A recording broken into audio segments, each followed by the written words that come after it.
is if those fishermen come off, make sure they got fish coming off the pier next time. But and I also want to say to the city manager, you got part of our running community out here. Maybe the mayor can kick off some running events right out here in Flour Bluff. That's so right. Thank you, Mayor. Thanks to everybody. Thank you, everybody in Flour Bluff.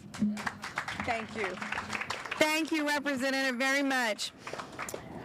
So now I'd like to welcome our wonderful city manager, Peter Zanoni.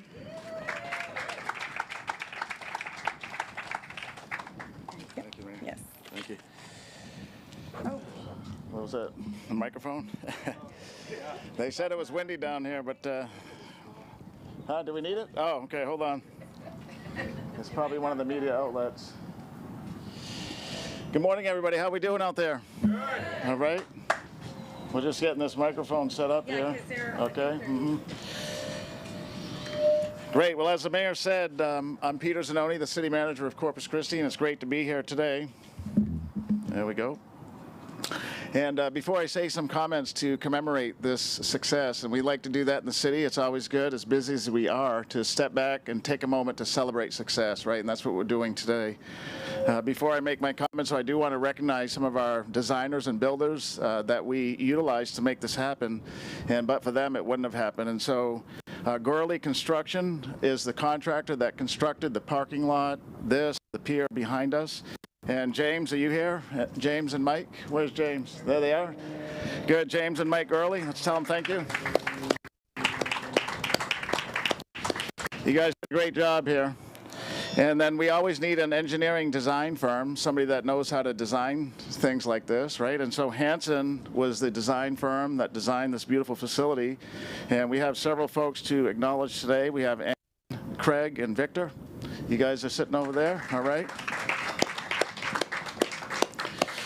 And then Barcom Construction also helped a little bit, but I'm not sure if they're here. Is Barcom here? Okay, they're not, but they are also part of the team as well. So the mayor history already, and I don't want to repeat the facts, but the project that we see today is about $700,000, right? A very significant investment. But I think what I'd like to capitalize on is that this city, as the mayor just said, is in a new day. And years ago, we probably wouldn't be here today if we didn't have the same mentality we have today, which is one of rebuilding our city. Representative, is that true? We rebuilding Corpus Christi?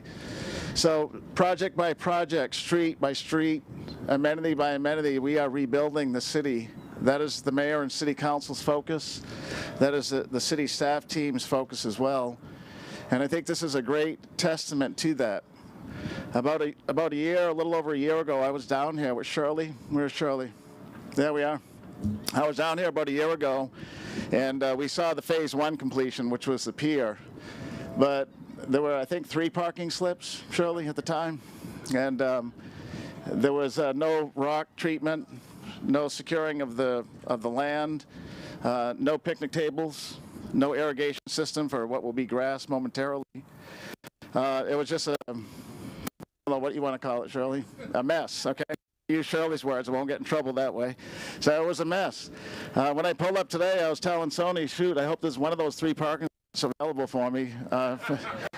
And surprised to find out we have a beautiful parking lot, well lit.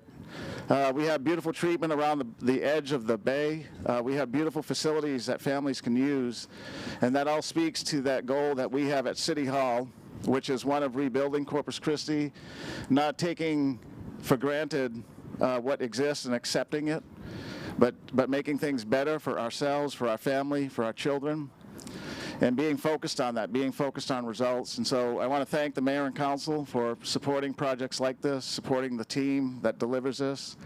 We look forward to not only Flour Bluff residents, but the entire community enjoying this great facility here in Corpus Christi. So with that, thank you for allowing me to speak today. And we are going to ask, of course, Councilman Greg Smith to come up, who I'm trying to get his attention, but he's so admired by that view over there. Yeah. Yeah, I think he's thinking about, why didn't I bring my fishing rod, right? Okay, Thanks. Yes, sir. Well, I did bring my Corpus Christi fishing shirt, so close enough. Well, thank you everybody for coming out. You know, it's a great day for Corpus Christi, and particularly it's a great day for Flour Bluff. And I'm going to go back a little bit further in time. My good friend in Flour Bluffian, Chris Hooper, the sheriff on there, talking about some of my friends who we named this pier after, Philip Dimmitt. And people ask, who is Philip Dimmitt? Philip Dimmitt was one of the original settlers in Texas on there. He was very active in the independence of Texas. He didn't make the Alamo or Goliad, but he was a commander before. He helped garrison those. He was on his way to San Jacinto at the time of the battle there. And in 1841, he was captured in a Mexican raid into Texas on there, taken down to Monterey, and he died in prison. That's his in Texas history. There's a Dimmitt County on there, and you're saying, well, why do we have a pier name for him? Philip Dimmitt was a trader on there, a trader, yeah, with it. And he designed the original flag that flew over the Alamo, the 1824 flag. That was part of Philip Dimmitt's. But he bought Dimmit Island, which is just right over, you can see the brush to the left. It's part of the Naval Air Station, calling it a trading post, but really it was a smuggling spot. So they would bring goods in through Corpus Christi Pass, what we call the Packery Channel today, offload them in here, and then smuggle them down into Mexico with it. So that's a Dimmitt connection, a real live connection on there. So we think that Flour Bluff, we're connected into that history with that. We go back into that independence. We're sitting on that ground, this really important part of our Texas history, owned and operated with it. And then we're going to fast forward on there, talk a little bit about the community. Why are we here today? 1985, we saw a community-driven project. Eddie Savoy, Vic Menard, they're both still here on there. I'm sorry they're not here. They're having trouble getting around. And then Marie Spears, who passed away. They spearheaded this project. This was a community-driven project. There were block grants sitting out there, and as part of that, there were some environmental needs with it, and how the Flour Bluff community came together to give us something that lasted for 32 years, and now hopefully another 50 years past that.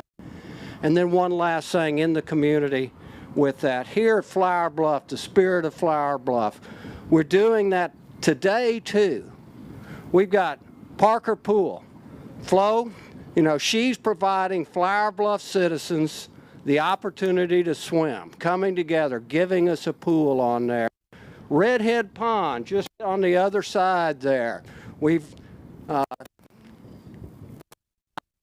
forward here, back there, doing that. A great place for wildfowl to come on there. We're working on the Trestle Bridge, tying together town, the Oso Nature Preserve, and Flour Bluff. And these are all community supported. Money raised by our community on there, working hand in hand with staff, not top down, but ground up.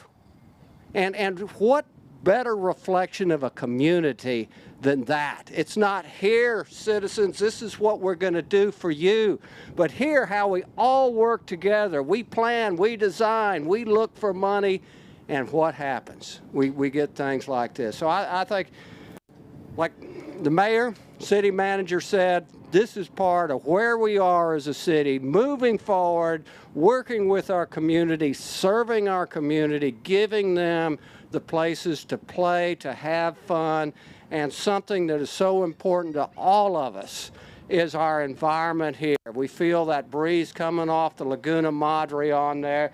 The boat hole, for those that fish, you know what a great spot it is on there. And excuse me, Ben, it sure beats Cole Park. If you want to wet a hook on there, and you know, just to feel that you. But thanks everybody for coming out here on there and enjoying this special moment that we have today of our city moving ahead. I'm supposed to.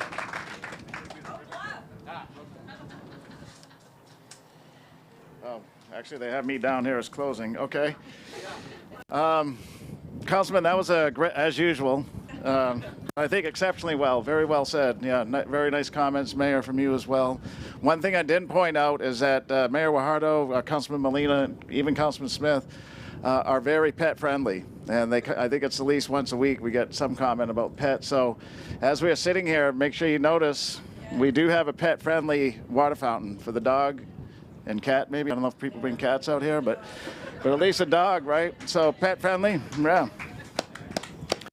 Yes, Okay, so that completes our comments. We do have a ribbon cutting opportunity now. The ribbon's right behind me. We have the scissors, so come join us behind or in front of the ribbon, and we'll commemorate this important event.